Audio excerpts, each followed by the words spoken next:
In the 1980s, there was no Instagram and there was no Google.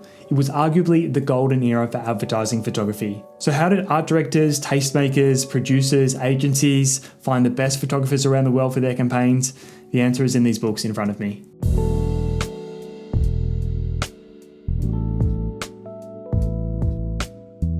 Think about it, how difficult must it have been to consistently source the most talented photographers from around the world with no internet?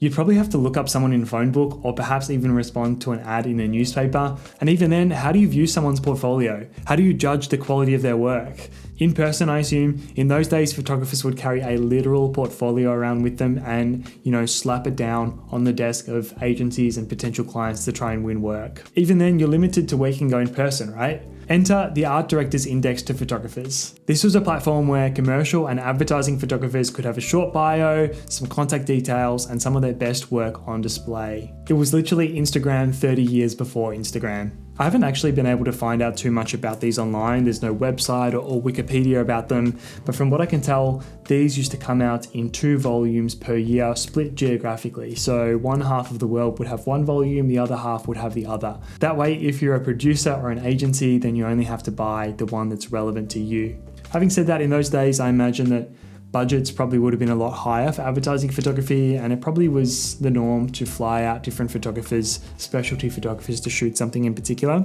So if you have a look inside the front cover here, it says, North, South, East and West meet as top professional photographers from 32 countries show us the very latest in technical and imaginative prowess. Basically, it's a reference book, and I imagine most agencies would have a stack of these, and when they have a particular subject or particular product or client that they want shot, they can look it up based on location, based on genre, and get a little sample of someone's portfolio and find some details to contact them from the other side of the world. Pretty cool. If we open up here, the contents is split into different regions. So this is, I think this one was from 1984. This is Europe, Volume 1. And this other one I have is, I'm pretty sure this one's 1982, Asia, Australasia, and the Americas. I picked these up earlier in the year for $5 each from one of my local thrift stores. There were a few more in the shelves at the time, and I must remember when I go back to see if they're still available, because $5 each seems like an absolute steal. At the time, I just thought they were cool. I didn't really know what they were, but since then I've done a little bit of research and I found that you can get them on eBay or Amazon for probably around $40 to $100 each. I'm not sure if certain editions, oh my god, look how cool the colors are here. So cool. And the fashion. Yeah, so they, I'm not sure if certain editions are more collectible than others, or more of them, some of them are more in demand than others, but it is just it's inspiring to look through these, honestly. The fact that these were also done, in the 80s, well before digital photography, well before Photoshop. Obviously there is some sort of, design or digital element to a lot of this stuff, but certainly Photoshop wasn't available, and just even computers weren't available to the average person like they are now. I mean, look how cool this stuff is. One of the craziest things about going through these images is so many of the styles that you see in these pages are so close to what is on the cutting edge of trendy now. Obviously this stuff was all shot on film, and film like presets and simulations have been all the rage for quite some time, but there are other aspects to it too. A lot of the images have that sort of soft, dreamy vibe to them, and that's something that's become really trendy in the last couple of years. We use all sorts of those pro mist and black mist sort of filters to get that look. I absolutely love these shots. Look at this one. Ag for color, ag for chrome. Yeah, again, this is just so close to a lot of the style that is what we try and do now, but to see it done organically, in context. I also just love seeing the advertising stuff on it, seeing the purpose of the photos, because although the photos look fantastic on their own, but to see what they were actually shot for is really, really cool. Some difficult photography in here as well. There's a lot of very reflective surfaces here, some very tricky things to shoot. And I can only imagine, oh my god, look at this, all chrome. Very tricky to shoot. I can only imagine that you would have to do this by shooting a Polaroid back. If you have a medium format camera, you can basically put a different back on it and shoot Polaroid so the photos come out. You can get a sample of the shots as you shoot them, and get your lighting right, tweak it, take a Polaroid, and then by the time you need to shoot your actual film, your 120 film or whatever it was, then you've already got the shot. You don't have to wait until it's developed to work out if you got the shot. Okay, I'm going to skip through these a little bit faster now. Again, this is just so much of what is trendy now. This style of sort of street photography and just, the look and the treatment and the images. Holland. I've always been really partial to these really summery 80s style pictures. Everyone is just like so tanned and healthy, and it just looks like such a fun time to be alive, and it looks like everything that I missed out on in the 80s by not being born yet. Always interesting to see the fashion as well. Food, trends in food. Again, a lot of this sort of thing has become really trendy. Check out Seasonal Simone on Instagram. She does a lot of this style of thing.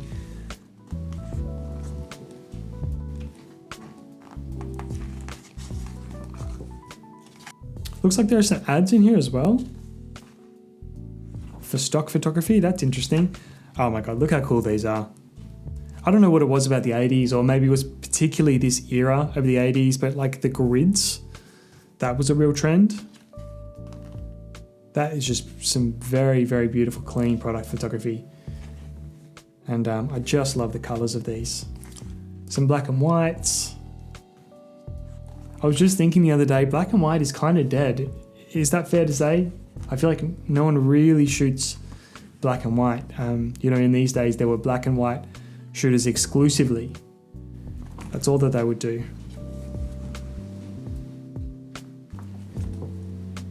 I'm just going to flip through these now. I obviously don't have time to go through the whole book, but I'm going to flip through and see if there's anything worth looking at later on. Wow. So it looks further into the book, it's actually divided into categories as opposed to people. And you can see here you've got abstract, again, so 80s, but how cool are the colors? What else have we got? Industry. Yeah, so in each of these categories, you can see that there's, 10 or 12 different photographers with a shot in each. This is literally hashtags on Instagram. This is the explore page. This is hashtags. Isn't that wild? Industry still. What other categories do we have? Here you go, travel. Lots of New York. Isn't that funny? These are shots of European photographers, and a lot of them feature New York. Scenics, I would loosely class that as nature. Landscapes in there too. Lots of scenics. What other categories do we have? Sports. Okay, here we go. They love a sunset, don't they? Looks like a lot of Olympic-y style content with the skiing and the swimming. I mean, how cool are the colors? It's actually crazy that they can have such bright, vivid colors, but it can still be tasteful. Like, I feel like when you do that on digital, it just doesn't work. It just feels tacky, it feels overdone. Here we go, people. I would sort of loosely class this as lifestyle, I suppose. What else have we got? Okay, here we go. It actually is stock photography. This is a company, the Image Bank, and they claim to be the most outstanding source for existing and assignment photography in the world, and representing over 200 photographers with 2 million catalogued original color images. That's so cool. But I really like the way that they do that, because again, this is kind of like hashtags for Instagram. You pick a topic, you pick a hashtag, pick a category, and you can scroll through and see what's on offer. So cool. All right, I'm going to leave that one there. That's the front cover. I just think that's so cool. That's what drew me to it in the first place. Is it the same on the back? Yeah, I think it is. Let's have a quick look at the other one, because this one has Australia and it has the United States in it as well. I suppose these are... Oh, okay. I was going to say perhaps they're the more English-speaking countries, but you've got North America, Mexico, South America, Asia, Southeast Asia, Australia, New Zealand. So starting with the United States. So cool. Again, I just love to see them with the ads. I love to see them with the copy as they would have been displayed in a magazine.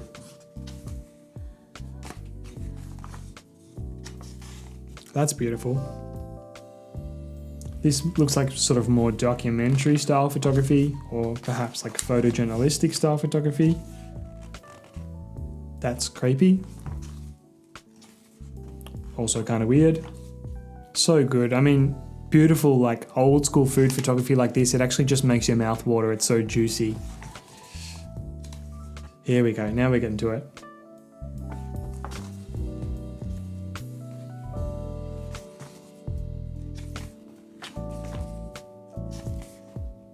Let me have a flick through until I find something I like.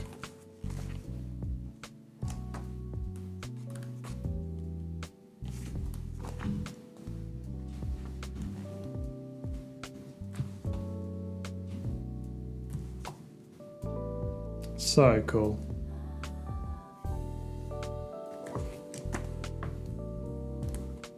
It's interesting to me that some of these photographers have quite a lot under their name, and some of them might only have one. Oh no, there we go. So some of these guys go across multiple pages. I was going to say, oh, there we go. So that's one page with lots of images. I'm really curious to know how it works. Does the photographer have to pay to get in, or is it, you know, an agent that represents them, that puts them forward? Is there nepotism? Is there bias? You know, how do you make it in here? Is it as simple as just paying some money to get in? And not just that, what's the payoff like? Let's say it costs you $2,000 to get your pictures in here. How often are you actually going to get booked? Or is it just like a prestige thing? Is it just good to have your name in a piece of history like this? You know what I mean? I do want to check out the Australian section. I want to know what was happening in Australia in those days. Let's go to 401. Here you go. Let's have a look at Australia. So we've got models. Ross Barrett. I would actually love...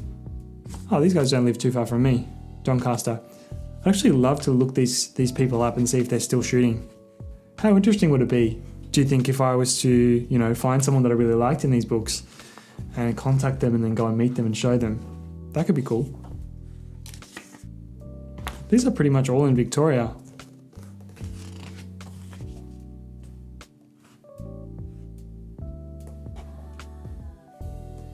It's so special to see this stuff in print. Not that I was shooting at the time, but I know a lot of photographers of old would actually, you know, go to newsagents or bookstores and actually spend big money on magazines consistently every month to be inspired and keep up to date with what's going on around the world. Again, this was the blow, or this was the social media before social media. There's just something that you don't get from seeing them on a screen, particularly on a phone screen like we tend to consume most of our content now. So cool to go through these and just fill yourself up creatively. It's something that we just don't do enough. I'm definitely going to be on the lookout for more of these in thrift stores in the future. Thank you so much for watching. If you've enjoyed this video, I've just put another one on screen now, which I think you might like as well.